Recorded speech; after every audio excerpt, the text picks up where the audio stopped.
Hello everybody and welcome back to every card in Yu-Gi-Oh! Master Duel. Last episode we looked at the many Gaia the Fierce Knight monsters, and as we race through one of the most iconic legacy archetypes, we're now moving on to the companion he tends to pair up with whenever his noble steed isn't enough to give him the high ground. It makes you wonder, if Gaia only gains 300 attack points in his fused form, isn't his horse more of a hindrance than anything? I know, that's not how fusions work. So before I go off on a tangent before even starting, let's get into today's list of 10 of the Dragon Champion's support cards. Curse of Dragon is a level 5 dark dragon normal monster with an attack of 2000 and a defense of 1500. Its flavor text reads, a wicked dragon that taps into dark forces to execute a powerful attack. This was one of Yugi's most iconic monsters, appearing as early as the very first season of the anime, and was therefore one of the first cards ever printed. Obviously there's not much to break down with this card alone, as it doesn't have an effect, and for a long time in the physical game it was never considered worth playing in any deck due to the fact it's a level 5 and therefore needs the same amount of tributes as the more powerful Summoned Skull. To date, there are 11 normal level 4 monsters in Master Duel that have the same attack as Curse of Dragon, and its defense is never really going to come into play. I mentioned this with the original Gaia the Fierce Knight, but nowadays normal monsters can only really consistently and effectively run alongside archetypes that specifically support normal monsters, such as the Primite or Phantasm Spiral cards. In this case, however, Curse of Dragon has a lot of support, mainly due to the fact it's so iconic, and just look at how cool it is. This has got to be one of my favourite card artworks, if nothing else. With all that said, it's still kind of like Gaia because from a gameplay point of view, there's not much reason to run the original Curse of Dragon when there are retrains that have effects. Unfortunately, there's not yet a way for us to trade how cool our monster looks for attack points. So let's have a look at the retrains and see if they live up to the hype. Curse of Dragonfire is a level 5 dark dragon with an attack of 2000 and a defense of 1500, and it reads, if this card is normal or special summon, you can target one field spell on the field, destroy it. Once per turn, you can fusion summon one fusion monster from your extra deck using monsters you control as fusion materials, including this card. So, due to the fact that Curse of Dragon was often fused with Gaia the Fierce Knight to create Gaia the Dragon Champion, this card was given a fusion effect. It's got a couple of limitations, such as needing to be included in the fusion and only being able to use monsters you control. At the time this card was designed, there wasn't yet archetype-specific fusion spells. Fusion spells usually allow you to use cards in your hand as well, so you can see that this limitation was built into this effect. I can see where the first effect would come in useful, as the majority of decks run field spells, but it's not something that this card would be a go-to for, as spell destruction cards are plentiful in the game. This effect is, however, another reference to the anime, as during his first duel in Duelist Kingdom, Yugi summons Curse of Dragon and claims to combine it with a spell called Burning Land to destroy the forest field. This isn't how the card works in the real world, but it's pretty cool how they created an effect that echoes this moment. There is another Curse of Dragon retrain, which was a further improvement on this card.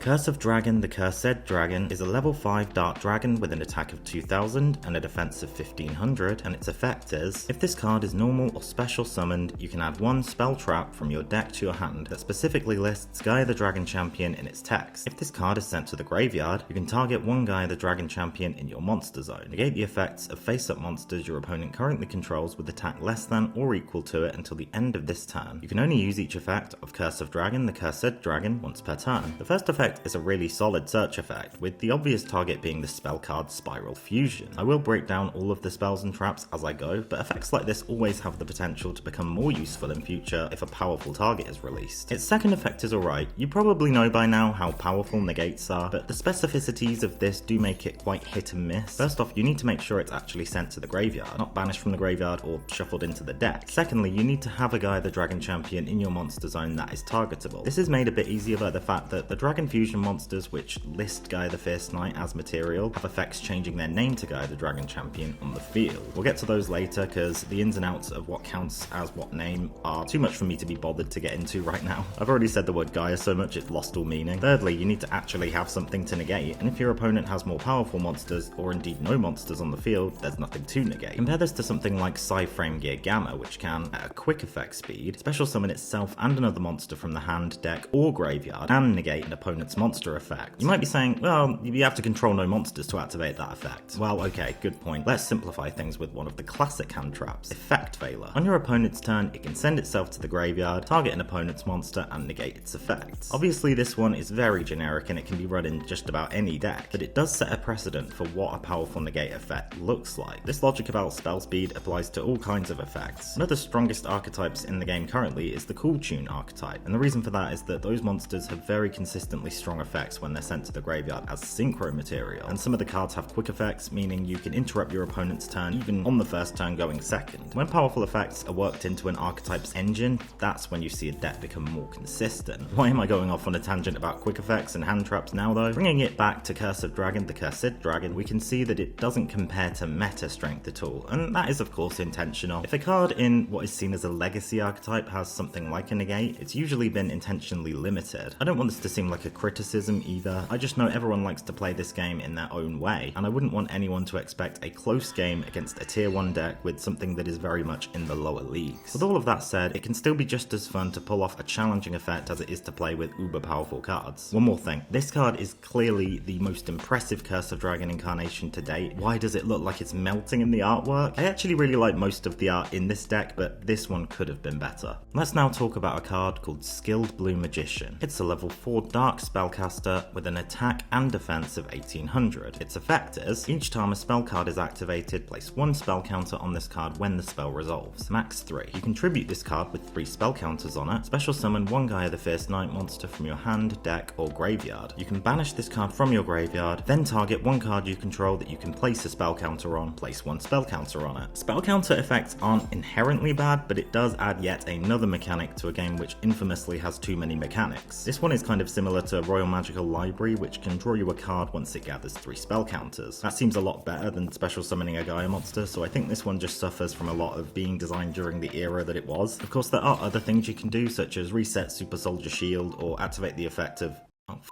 Not him again. It does have a graveyard effect, but it suffers from the same problem. It's a spell counter effect. So the only useful thing this card adds to the Gaia the Dragon Champion deck is a monster, other than charging Gaia, that can consistently be normal summoned without tributing. Artillery Catapult Turtle is a level 4 water aqua monster with an attack of 1000 and a defense of 2000. Its effect reads, you contribute 1 monster, special summon 1 Gaia the Fierce Night monster, or 1 level 5 dragon monster from your hand or deck. You can only use this effect of Artillery Catapult Turtle once per turn. You may be wondering why I didn't wait till I covered the Catapult Turtle archetype to talk about this card, and well, that's because there isn't a Catapult Turtle archetype, but it was in Yugi's original deck, so a retrain had to come along sooner or later, and it was given an effect which plays right into the Gaia the Dragon Champion archetype. It's also kind of only a retrain in name only, because the original was a level 5 and had an effect which tributed a monster to deal burn damage to the opponent. Obviously I don't have much to say about the original version. Wait, it's banned? Oh yeah, Master Duel tends to ban cards that can enable burn damage FTKs, even if said FTK is really inconsistent. I'll have to get to that one later though. At some point I'll round up all the iconic Yugi monsters that I've missed. So this monster being a level 4 is really helpful, and it's worth so much in a deck which is based around 2 high level monsters. I mean, half my experience with the Gaia monsters was figuring out when they could or couldn't be summoned. Artillery Catapult Turtle can also tribute itself to activate this effect, so it's worth running this at 3 and Curse of Dragon, the Cursed Dragon at 1, as it effectively trades a normal summon for a special summon from hand or deck. It would be nice if it could summon them from the graveyard too, but it's actually about as good as I'd expect from an R rarity, and I guess we have room for improvement in future retrains. Just don't give it an effect which deals burn damage and get it banned, I guess. Next up is Spiral Fusion. It's a normal spell card, and its effect is fusion summon 1 Dragon Fusion monster from your extra deck using monsters from your hand or field as fusion material. If you special summoned Gaia the Dragon Champion by this effect, it gains 2600 attack. Also, it can make up to 2 attacks on monsters during each battle phase. Okay, now we're talking. If you've ever played Yu-Gi-Oh at any level, you're probably familiar with a card called Polymerization. Back in the day, every fusion deck was based around this card, and searching it out was half the game for a fusion archetype. Eventually we saw archetype-specific fusion spells, which were usually searched out via what was mentioned on the card text, but as power creep inevitably developed, these cards got bonus effects to support the strategies further. Personally, I think that's cooler and more diverse, but there are pros and cons to both. Either way, this card meant that the deck no longer needed Polymerization to fuse, and could free up the many deck slots that would probably have been used for this purpose. Its bonus effect isn't game-breaking, but it does add an extra punch to monsters that often deal piercing damage. If Curse of Dragon the Cursed Dragon has been sent to the graveyard as fusion material, it also makes it likely that its negate will be triggered, as your fusion monster will likely have 5200 attack, which is a lot to beat.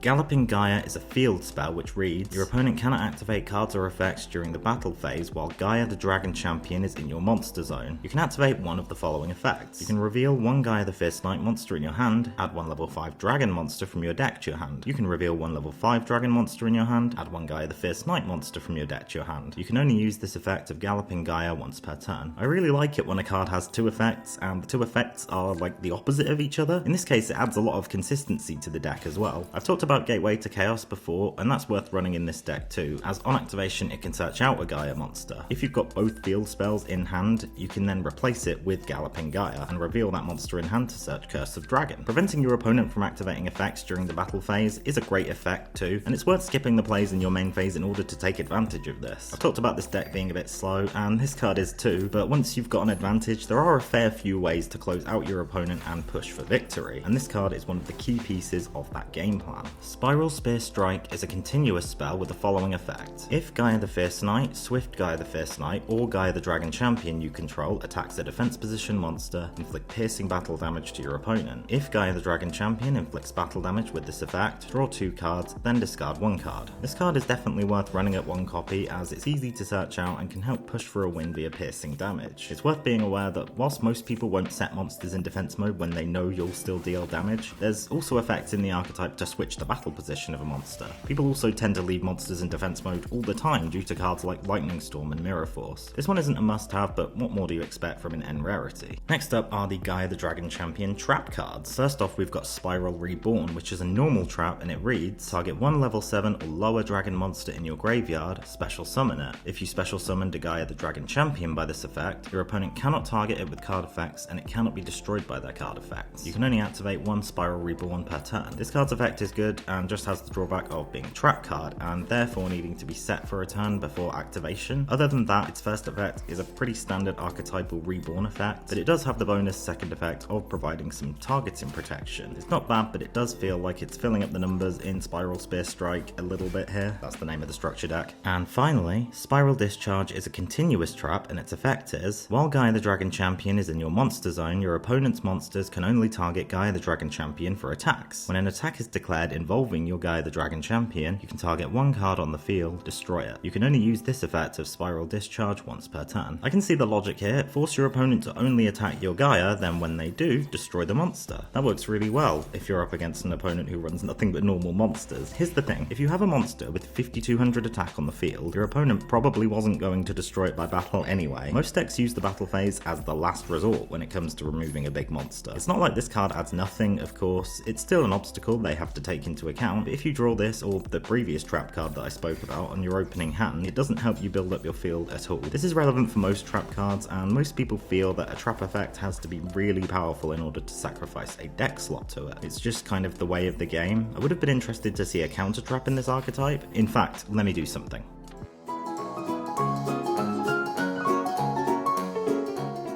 I still wouldn't play this. And that is everything for today's video. About halfway through this one, I found some way more high quality pictures of the cards, courtesy of YugiOhProDeck.com, so I'm really happy with how this one looks, and glad to not have to deal with the kind of hard to read versions I've been scanning straight off Master Duel. These videos are very much still based around the cards in that game, even though it's not that far removed from the TCG at this point. I've been talking a bit less about when the cards were released into the game, and more about their physical release in recent videos, mainly because most of the cards were, of course, included in the game's first version in 2022. I've spent a lot more time in editing this one, and I do plan to improve more as time goes on. It's just at the moment I'm limited by having to edit on a phone. Soon enough I'm sure I'll have a computer that can host After Effects or something like that, but I'm quite impressed by how many features I'm still finding even with that limitation. Next time I'll be looking at all the Gaia extra deck monsters. There are a few of them too, and they're mostly kind of bad in different ways, so that should be fun. Until then, thank you for watching, I appreciate it. Please leave a like if you've enjoyed, and subscribe if you haven't done that yet. It's a great way to support the channel. Maybe follow me on TikTok as well to see these sections early. Thanks again for tuning in for part 16 of Every Card in Yu-Gi-Oh! Master Duel, and I'll see you in the next one.